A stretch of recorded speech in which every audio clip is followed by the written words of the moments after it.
உன் வார்த்தைகள் கேட்கப்பட்டது என்று வேதவசனம் சொல்லுகிறது. வித்தியாசம் உண்டாகும்படி செய்வேன் என்று கர்த்தர் சொல்கிறார். நான் உன்னை வெறுத்து விடவில்லை என்று கர்த்தர் சொல்லுகிறார்.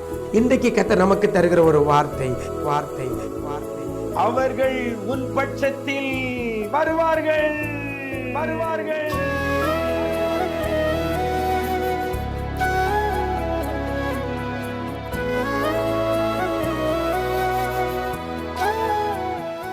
கிறிஸ்துவில் பிரியமானவர்களே, ஆண்டவரும் இரட்சகருமாகிய இயேசு கிறிஸ்துவின் ஈடு இணையற்ற நாமத்தில் உங்களுக்கு அன்பின் வாழ்த்துக்கள்.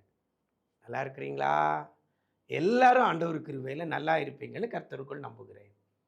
பிரியமானவர்களே, ஒவ்வொரு நாளும் இந்த விசேஷித்த வார்த்தை நிகழ்ச்சி மூலமாக கர்த்தர் உங்களுக்கு தருகிற வார்த்தையை எடுத்துக்கொண்டு ஜெபித்து அதன்படி மாற்ற வேண்டியவைகளை மாற்றிக்கொண்டு ஜெபித்து நிறைவான ஆசீர்வாதங்களை நீங்கள் பெற்று வருகிறது நினைத்து மனதார ஆண்டவரை துதிக்கிறேன். இந்த நாளிலையும் கூட வேதத்திலிருந்து ஒரு வசனத்தை உங்களுக்காக நான் வைக்கிறேன்.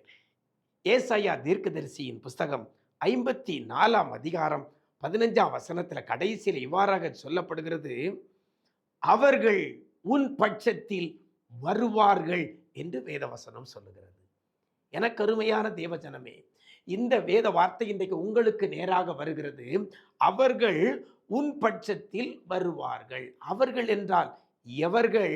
வசனம் சொல்லுகிறது, எவர்கள் உனக்கு விரோதமாய் கூடுகிறார்களோ அவர்கள்.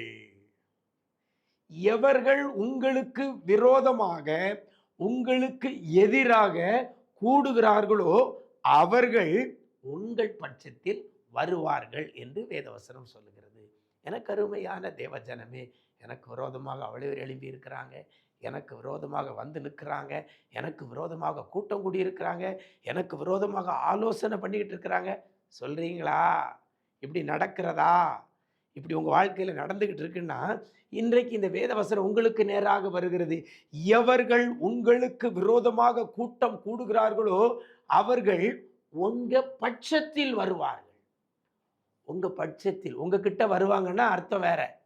எதிராக கூடினவர்கள் மொத்தமாக உங்ககிட்ட வர்றாங்கன்னு அர்த்தம். உங்களுக்கிட்ட சண்டை போடுறதுக்கு உங்களை எதிர்க்க வராங்கன்னு அர்த்தம்னா வசனம் அப்படி சொல்லல. அவர்கள் உன் பட்சத்தில் வருவார்கள் அப்படிங்கன்னா உங்களுக்கு கூட சமாதானமாய் உங்களுக்கு சேவை செய்ய உங்களோடு கூட இணைந்து செயல்பட வருவார்கள். அதான் அதனுடைய அர்த்தம். எனக்கு அருமையான தேவச்சனமே, இன்னைக்கு உங்களுக்கு விரோதமாக ஒரு கூட்டம் கூடின உடனே நீங்கள் பதிலுக்கு அதற்கு விரோதமாக ஒரு கூட்டத்தை கூட்டாதங்க. ஏன்னா எவர்கள் கூடுகிறார்களோ, உங்களுக்கு விரோதமாக எவர்கள் கூடுகிறார்களோ, எதுக்கு கூடுறாங்க தெரியுமா? எதுக்கு கூட கர்த்தர் வைக்கிறாங்க தெரியுமா? எதற்கு அவர்கள் கூடுவதற்கு கர்த்தர் அனுமதி கொடுத்தார் தெரியுமா? அவர்கள் எல்லாரும் உங்க பட்சத்தில் வருவதற்குத்தான். எனக்கு அருமையான தேவச்சனமே, இந்த வார்த்தை உங்களுக்கு எடுத்துக்கொள்ளுங்க. நிறைய காரியம் இந்த அதிகாரத்தில் சொல்லப்பட்டு இது யாருக்கு கிடைக்கும் அப்படின்னா 17 வசனத்தில் சொல்லப்படுகிறது, இது கர்த்தருடைய ஊழியக்காரரின் சுதந்திரம் என்று சொல்லப்பட்டிருக்கிறது. அதோடு மாத்திரமல்ல, அவர்களுடைய நீதியுமாய் இருக்கிறது என்று கர்த்தர் சொல்கிறார். ஊழியக்காரர்களுக்கு கர்த்தர் கொடுக்கிற சுதந்திரம் எது? ஊழியக்காரர்களுக்கு விரோதமாய் கூட்டம் கூடுகிறவர்களை கர்த்தர் அந்த ஊழியக்காரர்கள் பட்சத்தில் கொண்டு வருவார். எனக்கு அருமையான தேவஜனமே, நீங்களும் ஊழியம் செய்கிற பிள்ளையாக மாறுங்கள்.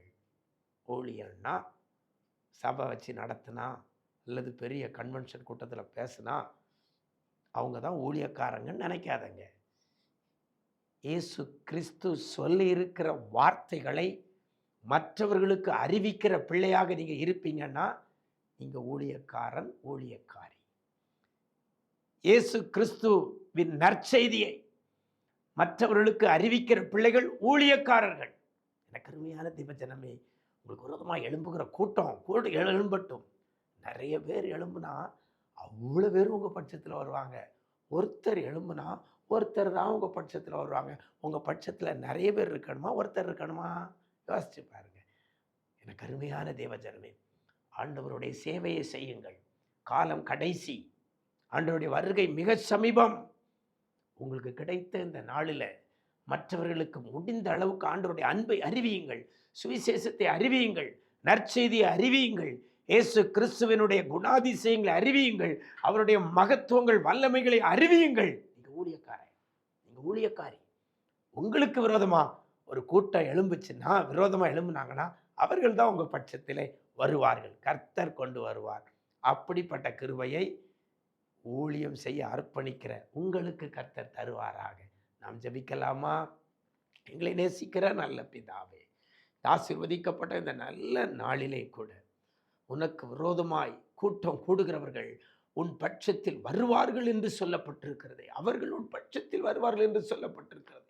ஆண்டவரே, இன்னையிலிருந்து உம்முடைய ஊழியத்தை செய்ய, உம்முடைய சுவிசேஷத்தை அறிவிக்க என்னை அர்ப்பணிக்கிறேன் என்று சொல்லி அர்ப்பணிக்கிற பிள்ளைகளை கரத்தில் கொடுக்கிறோம். ஊழியக்காரன் என்று சொல்லி கூட ஆண்டவருடைய சுவிசேஷத்தை அறிவிக்காத இருக்க பிள்ளைகள் உண்டையா. இன்றைக்கு அந்த நிலைமை மாறி எல்லாரும் அர்ப்பணித்து, ஆண்டவரே, நீர் வைத்திருக்கிற ஊழியக்காரனுக்கு வைத்திருக்கிற சுதந்திரம், இந்த ஆசீர்வாதத்தை ஆண்டவர் பிள்ளைகளுக்கு கொடுக்க போறதற்காக நன்றி செலுத்துகிறோம். எத்தனை பேர் பிள்ளைகளுக்கு விரோதமாய் கூடினார்களோ, பிள்ளைகளுக்கு எதிராய் கூடினார்களோ, அவர்களை எல்லாம் பிள்ளைகள் பட்சத்தில் கொண்டு வந்து என் ஆண்டவர் நீர் நிறுத்த போறதற்காக நன்றி சொல்லுகிறோம். ஆண்டவரே, கிருபைகள் பெருகட்டும். இந்த நாளில் கூட உடைய சமூகம் பிள்ளைகளோடு கூட இருக்கட்டும், பாதுகாக்கட்டும். எங்க போனாலும் வந்தாலும் கர்த்தருடைய கிருபை பிள்ளைகளை தாங்கட்டும் ஐயா. ஆண்டவரே, இதிலும் பெரிதானவைகளை காண உதவி செய்யுங்க.